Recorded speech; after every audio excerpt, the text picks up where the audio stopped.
چونکہ اس میں نواز شریف کو مستقل حاضری سے استثناء دی گئی ہے۔ ایک عمران خان ہی تھا جس کو حاضری سے استثناء نہیں دی جاتی تھی، ایک تاریخ پر پیش نہیں ہوتے تھے، دوسری تاریخ پر وارنٹ نکل آتے تھے۔ اور درخواست میں موقف اپنایا گیا کہ نیب ترمیم کے بعد یہ نواز شریف نے درخواست دائر کی ہے کہ میرے خلاف جو مقدمہ ہے اس کو واپس لیا جائے۔ موقف اپنایا کہ نیب ترمیم کے بعد توشہ خانہ گاڑیوں کا ریفرنس نیب دائرہ اختیار میں نہیں آتا، دائرہ اختیار کو دیکھتے ہوئے توشہ خانہ گاڑیوں کا ریفرنس نیب کو واپس بھیجا جائے۔ عدالت نے نیب سے جواب طلب کرتے ہوئے 7 نومبر تک جواب طلب کر لیے۔ میں نے آپ کو کہا کہ نیب چاہے تو چٹکی میں یہ مقدمہ بھی ختم ہو سکتا ہے، لیکن وہ بھی کچھ نہ کچھ اپنے پاس رکھنا چاہتے ہیں جو چیزوں کو کرنے کے لیے کہ کس طریقے سے پھر اوقات میں رکھنا ہے معاملات کو۔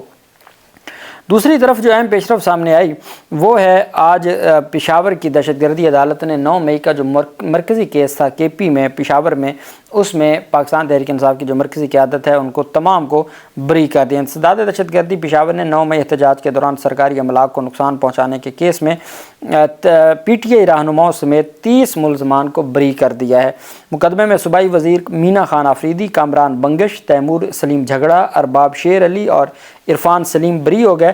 عدالت نے وکلا کے دلائل مکمل ہونے پر فیصلہ سنوایا۔ ملزمان کو عدم ثبوتوں کی بنیاد پر بری کیا گیا۔ پشاور کے خان رازق شہید تھانہ میں 9 مئی کا مقدمہ درج کیا گیا تھا۔ یہ مرکزی مقدمات میں سے تھا جس میں عدم ثبوتوں کی بنیاد پر تمام کے تمام جو پی ٹی آئی کی مرکزی قیادت اور صوبائی وزراء ہیں ان کو عدالت نے رہا کرنے کا حکم دے دیا۔ بشرا بیگم آج اڈیالہ جیل میں عمران خان سے ملاقات ہوئی۔ 190 ملین پاؤنڈ کیس میں وہ آئیں اور آج وہ لاہور پہنچ چکی ہیں۔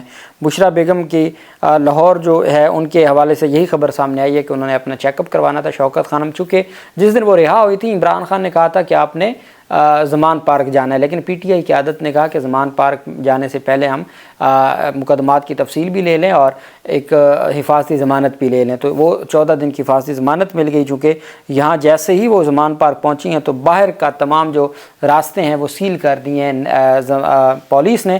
صرف زمان پارک گھر کا جو مرکزی دروازہ ہے وہاں اپنی سیکیورٹی ہے، پرائیویٹ سیکیورٹی عمران خان کی، جبکہ باقی پولیس نے وہ سیل کیا ہوا ہے تاکہ وہاں پہ کارکنان نہ جمع ہوں یا قائدین نہ جا سکیں۔ تو اس وجہ سے پاکستان تحریک انصاف کے جو سربراہ ہیں انہوں نے یہ کہا تھا کہ آپ ہر صورت خود ان تمام معاملات کو دیکھیں۔ اب ہم آ جاتے ہیں، سب سے پہلے میں آپ کو آج کی سماعت کا حوال بتاؤں گا اور پھر تحریری حکم نامہ جو جسٹس میاں گل حسن اورنگزیب صاحب کی سربراہی میں 2 رکنی بینچ نے جاری کیا۔ اسلام آباد ہائی کورٹ نے پی ٹی آئی رہنما اعظم سواتی کے جسمانی ریمانڈ کے خلاف درخواست پر دہشت گردی عدالت کے جج ابو الاسناد محمد ذوالقرنین سے وضاحت طلب کر لی۔ عدالت نے کہا دنیا کی کسی عدالت میں اس طرح کی ناانصافی نہیں ہوئی جو اس جج نے کی ہے۔ یہ اسلام آباد ہائی کورٹ کا ڈویژن بینچ کہہ رہا ہے کہ دنیا میں کہیں ایسی کوئی ناانصافی نہیں ہوئی جو اس جج ابو الاسناد ذوالقرنین نے کی ہے سائفر کیس میں۔ اسلام آباد ہائی کورٹ کے جسٹس میاں گل حسن اورنگزیب کی سربراہی میں بینچ نے سماعت کی۔ اعظم سواتی کی جانب سے ایڈوکیٹ علی بخاری عدالت کے سامنے پیش ہوئے اور بتایا کہ ہم نے بیان حلفی بھی دے دیا ہے، اس عدالت کا گزشتہ حکم نامہ بھی پیپر بک میں لگا ہے۔ جسٹس میاں گل حسن اورنگزیب نے اے ٹی سی جج کے رویے پر شدید برہمی کرتے ہوئے استفسار کیا کہ کیا ابو الاسناد کی عدالت میں کیمرے لگے ہیں؟ ہمارے پاس پہلے بھی کیسز آئے جہاں یہ مس کنڈکٹ کر رہا ہے، آرڈر کر کے تاریخ دیتا ہے، بعد میں ضمانت مسترد کر دیتا ہے۔ وہ عامر مسعود مغل والی کہ پہلے تاریخ دیتا ہے اور پھر ضمانت مسترد کر دیتا ہے۔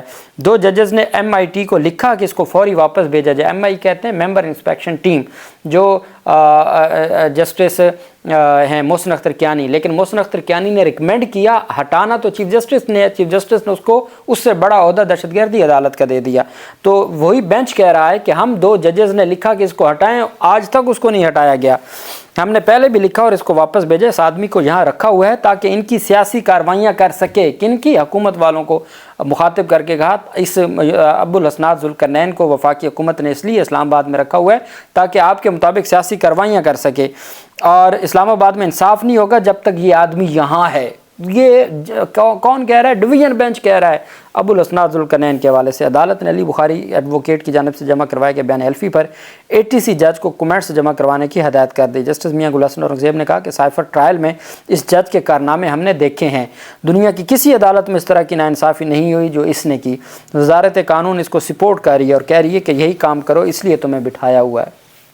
یہ کون کہہ رہا ہے؟ ڈویژن بینچ کہہ رہا ہے۔ پھر ڈویژن بینچ نے تحریری حکم نامہ جو جاری کیا وہ اس سے بھی زیادہ شاندار۔ ڈویژن بینچ نے تحریری حکم نامہ میں تحریر کیا کہ عدالت نے تحریری حکم نامہ میں کئی اہم نکات کی وضاحت طلب کی ہے۔ کس سے؟ جج سے۔ عدالت نے یہ حکم اعظم سواتی کے وکیل کے اعظم سواتی کے نواسے کی جانب سے اعظم سواتی کے نواسے نے بیان حلفی جمع کروایا کہ جناب والی میں بیان حلفی دیتا ہوں، میرا بیان درست ہے کہ شام کے 6:30 بجے ہمیں جسمانی ریمانڈ دیا گیا جب عدالت کا وقت ختم ہو چکا تھا۔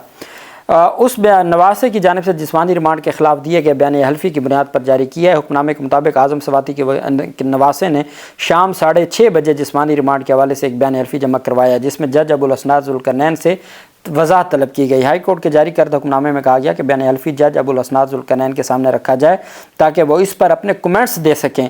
عدالت نے ہدایت کی کہ جج ابوالاسناد ذوالقرنین کے کمنٹس کل عدالت کے سامنے پیش کیے جائیں۔ تحریری رپورٹ اور جواب مانگ لیا ہے جج ابوالاسناد ذوالقرنین سے ڈویژن بینچ اسلام آباد ہائی کورٹ نے۔